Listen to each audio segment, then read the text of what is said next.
Selamat hari Minggu, Ibu Bapa, saudara-saudariku yang dikasihi Tuhan Yesus Kristus.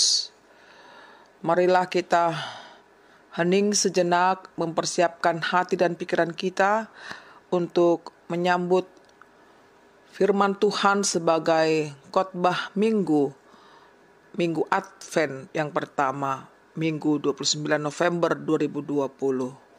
Saat hening dimulai.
Damai sejahtera Allah yang melampaui segala akal, itulah yang memelihara hati dan pikiranmu di dalam Kristus Yesus Tuhan kita.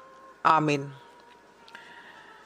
Ibu Bapa, saudara-saudariku yang dikasihi Tuhan Yesus Kristus, sebagai nats khotbah Minggu Advent pertama ini dari kitab Mazmur 24 ayat 7-10.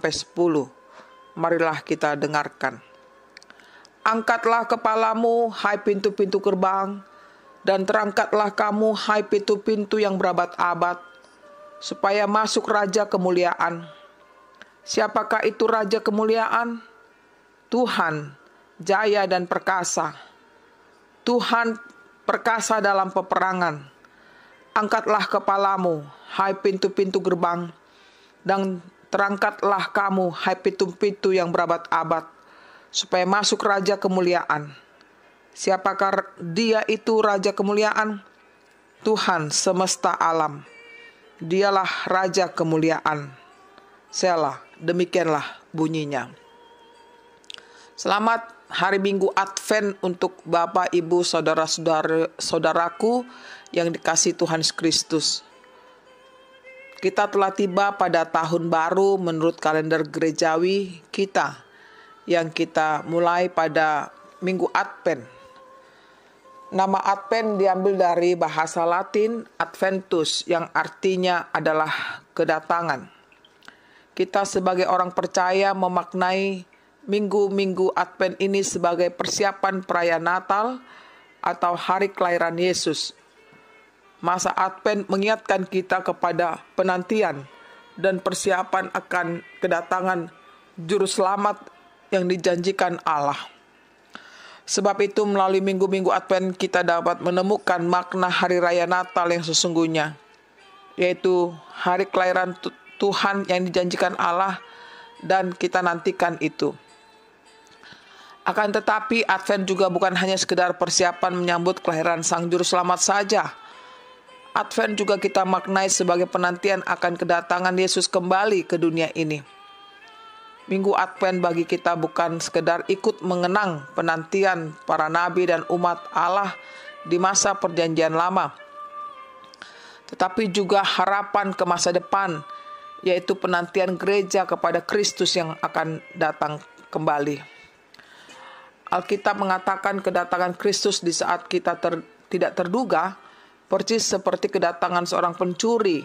Yang terpenting, nantikanlah terus kedatangannya, dan sambil menanti, tetaplah bekerja dan tunaikan semua tugas dan tanggung jawab kita. Ibu bapak, saudara-saudariku yang dikasihi Tuhan Yesus Kristus, dalam minggu Advent pertama ini kita dihantar kepada mempersiapkan diri menyambut Raja Kemuliaan.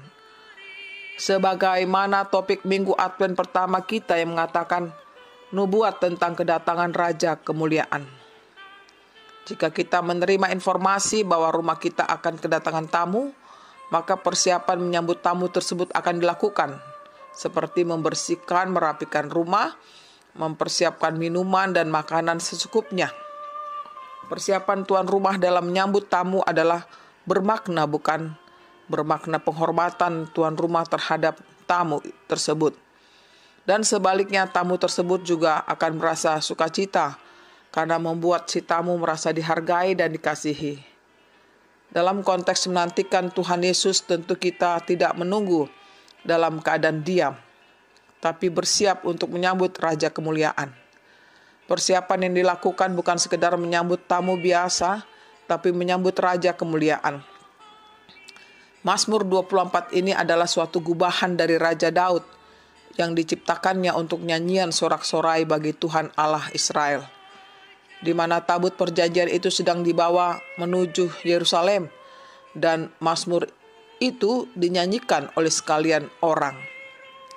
Bicara tentang tabut perjanjian berarti berbicara tentang kehadiran Allah, sebab tabut itu adalah simbol kehadiran Allah. Melihat tabut itu berarti menyaksikan kehadiran Allah, sesuatu yang menggetarkan secara spiritual, tetapi juga beban khusus secara psikologi.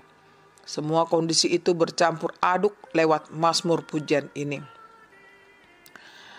Saudara-saudaraku, pemazmur mendefinisikan siapa Tuhan Allah yang sedang dihantar, disimbolkan melalui tabut memasuki Yerusalem.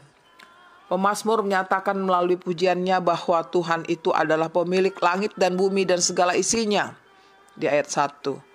Sebab Dia yang menciptakan semuanya, ayat 2. Kekudusannya hanya dapat didekati oleh orang-orang yang menanyakan dan mencari Dia, ayat 6. Yakni mereka yang bersih tangannya dan murni hatinya. Artinya bahwa Ia suci dan tidak terkotori oleh keinginan dosa, yang lurus jalannya tanpa tipu muslihat dan berdusta dan tidak berdusta, ayat 4. Mereka memenuhi kriteria layak mendekati kekudusannya itu dan menerima berkat dan keselamatan dari Dia, ayat 5. Setelah menjelaskan siapa Tuhan Allah Israel itu yang akan datang ke kota kudus Yerusalem dan menguraikan tentang siapakah yang layak untuk menyambutnya, maka selanjutnya pemazmur melalui nyanyian pujian itu menghimbau agar umat menyambut kehadirannya, sekaligus memberikan gambaran bagaimana menyambut kehadiran Tuhan itu. Dikatakan di sana, siapakah yang akan datang itu? Tuhan Allah Israel. Siapakah Dia itu? Dia adalah Raja Kemuliaan. Demikian pemazmur menyebut tentang Allah, bahwa Allah harus dipandang sebagai raja. Raja pasti maha mulia, tetapi jika disebut bahwa raja ini adalah Raja Kemuliaan, maka itu bermakna raja di atas segala raja tentunya. Bagaimanakah menyambut Raja Kemuliaan itu, saudaraku? Pemazmur memberikan dua cara secara berurutan yang diulang pada ayat 7 dan 9. Cara menyambutnya adalah dengan angkatlah kepala dan terangkatlah pintu yang berabad-abad. Apa maksud kalimat-kalimat itu, saudaraku? pertama dikatakan, angkatlah kepalamu. Yerusalem sebelum menjadikan ibu kota kerajaan Israel, wilayah ini juga dikuasai Filistin. Umat Israel menjadi bulan-bulanan Filistin pada masa itu, bagaikan orang yang kalah. Demikian kepala tertunduk penuh dengan kepedihan. Namun ketika raja di atas segala raja datang, yakni Raja Kemuliaan, maka mereka yang menyerah tertunduk dalam kekalahan dan terpuruk pada kondisi yang tidak mengenakan. Diminta berhenti berkabung, melainkan mengangkat kepala sebagai tanda kemenangan ketika Raja Kemuliaan itu datang. Hal ini bermakna bahwa menyambut kehadiran Raja Kemuliaan harusnya dilakukan dengan girang, tanpa ragu, namun dengan optimisme tinggi sebagaimana simbol kepala yang ditegakkan. Sukacita kemenangan harusnya menjadi warna khusus cara menyambut kemuliaan Sang Raja di atas segala raja itu. Tidak ada lagi kepedihan, yang ada adalah kepastian dalam kemenangan. Mengapa? Sebab yang datang ini adalah pribadi yang jaya perkasa, yakni Tuhan yang perkasa dalam peperangan. Di ayat 8. Kedua dikatakan, terangkatlah pintu. Pintu apakah itu? Tiap orang atau rombongan yang akan memasuki kota wajib berhenti sejenak untuk menunggu pintu gerbang kota terbuka sebagai tanda bahwa rombongan ini diterima. Menariknya, pemazmur menggunakan kalimat seru sebagai tanda perintah agar mereka segera masuk. Dan bunyi perintah itu bukan terbukalah pintu, melainkan ia menyebut kalimat terangkatlah pintu-pintu. Memerintahkan pintu-pintu yang sudah ada berabad-abad di situ untuk terangkat dan bukan terbuka, menunjuk pada makna hilangkan pintunya, tidak usah memakai pintu lagi. Apa maknanya bagi kita, saudaraku? Bahwa selebar apapun pintu itu dibuka, ia tidak sanggup terbuka lebih lebar lagi menyambut kemuliaan Raja, kemuliaan yang maha besar itu. Pintu-pintu itu tidak sanggup menandingi besarnya kemuliaan Tuhan Allah Israel yang maha mulia. Pintu-pintu yang dibangun oleh tangan manusia itu tidak cukup layak untuk menyambut dan mempersilahkan masuk Tuhan Allah yang maha agung itu. Ibu bapak, saudara-saudariku yang dikasihi Tuhan Yesus Kristus, melalui nats khotbah di minggu Advent pertama ini, kita diajak untuk pertama, memfokuskan diri kepada Tuhan yang akan datang itu. Pemazmur dalam nats ini tidak memperkenalkan dirinya sebagai raja yang menang dalam peperangan. Tetapi pemazmur memperkenalkan siapa Tuhan Allah Israel. Nama pribadinya tidak ia sebutkan sama sekali. Namun sebaliknya ia hanya menyebut nama Tuhan Allah Israel dan memberi pengakuan bahwa raja itu bukan dirinya, tetapi Allah, yakni raja di atas segala raja. Ini menjadi penting bagi kita bahwa apapun alasannya, Tuhan harus tetap menjadi fokus pujian dan pemuliaan. Jangan sedikit pun mengambil hak Tuhan ini. Dialah yang layak ditinggikan dan diagungkan dan bukan kita, saudaraku. Oleh karena itu, menyambut kehadiran Tuhan dalam hidup ini haruslah melalui pengakuan bahwa dialah Raja kemuliaan, Raja di atas segala raja. Dialah yang harus bertahta di dalam hati kita dan bukan diri dan ego kita semata. Yohanes 3 ayat 30 dikatakan, ia harus makin bertambah, ia harus makin besar, tetapi aku harus makin kecil. Artinya bahwa sekalipun kita hebat, sekalipun kita memiliki segalanya, tetapi Tuhanlah yang patut kita agungkan. Ketika kita melayani Allah, maka bukan aku yang ditonjolkan dalam pelayanan, melainkan melalui pelayananku, orang-orang boleh semakin mengenal Kristus dan memuliakan Allah. Ketika kita memberitakan firman Allah, maka bukan pengajaran kita yang diajarkan, melainkan pengajaran Kristus, sehingga orang lain bisa mengenal Kristus. Ketika kita berdoa dan membaca Alkitab, maka Kristus yang akan semakin kita kenal bukan diri kita lagi. Dialah yang menguasai hati ini, sehingga pikiran kita adalah pikiran Kristus. 1 Korintus 2 ayat 16. Yang kedua, melalui firman Tuhan di Minggu Advent pertama ini kita diajak untuk menyambut Tuhan yang datang itu dengan penuh sukacita. Saudaraku, pemazmur memberikan semangat dan motivasi kepada umat agar bersungguh-sungguh dan penuh kerelaan hati menyambut tabut perjanjian yang menjadi tanda kehadiran Allah, Sang Raja kemuliaan dalam kehidupan umat. Jika Allah berada di tengah-tengah mereka, maka hidup umat akan diberkati, dilindungi, dan dipelihara oleh Allah. Oleh karena itu, menyambut Tuhan itu harusnya dengan kegirangan.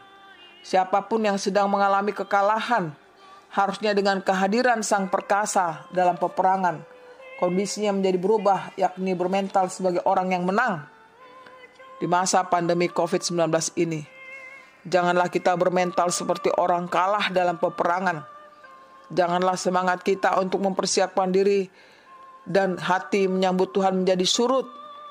Tetapi sebaliknya, marilah saudaraku, kita menyambut Tuhan dengan kemenangan, mengangkat kepala sebagai tanda siap mengalami kehadirannya, dan memberi hati kita agar senantiasa dituntun oleh kuasa-Nya, yang memberikan kekuatan dan penghiburan dalam menghadapi berbagai tantangan dan pergumulan hidup yang datang silih berganti dalam kehidupan kita. Tuhan hadir membuat hidup kita berlimpah dengan kasih dan karunia-Nya. Oleh karena itu saudaraku, sebagaimana nubuat tentang kedatangan Raja kemuliaan itu dinyatakan bagi kita, maka marilah kita bersiap sedia untuk menyambut Raja kemuliaan itu. Kesiapsediaan kita harus dimulai dari hati yang murni dan hidup yang bersukacita, sebab Raja kemuliaan membawa keselamatan. Karena itu sambutlah Dia dengan nyanyian pujian yang meriah. Tuhan memberkati kita semuanya. Amin.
Marilah kita berdoa. Kami sungguh bersyukur Tuhan untuk firman-Mu yang baru saja kami dengar di suasana Minggu Advent yang pertama ini, di mana dikatakan nubuat tentang kedatangan Raja kemuliaan itu telah dinyatakan bagi orang yang percaya. Tuhan, di masa pandemi COVID-19 ini, banyaklah sudah orang mengalami kesusahan, penderitaan. Tidak mampu lagi Tuhan menjalani hari-hari hidup mereka karena kedukaan yang amat-amat dalam. Demikian juga kehilangan pekerjaan, tidak dapat menafkahi keluarga. Kami datang padamu di suasana Advent yang pertama ini Tuhan. Kiranya Engkau menghibur hati saudara-saudara kami itu, agar mereka turut merayakan Advent ini Tuhan, di mana Engkau datang ke dunia ini, yang akan kami rayakan, dan secara khusus menyambut kedatangan-Mu yang kedua kali di dunia ini. Tuhan, persiapkanlah hati dan pikiran kami dengan hati yang tulus dan penuh sukacita, menyambut akan kedatangan-Mu sebagai Raja kemuliaan yang membawa kami akan keselamatan yang kekal. Berkati kami Tuhan di dalam menjalani hidup kami, dan biarlah suasana Advent ini memberikan sukacita besar bagi kami, bahwa Engkau tetap menyertai hidup kami. Inilah doa kami kepadamu Tuhan, di dalam Yesus Kristus Tuhan kami. Amin.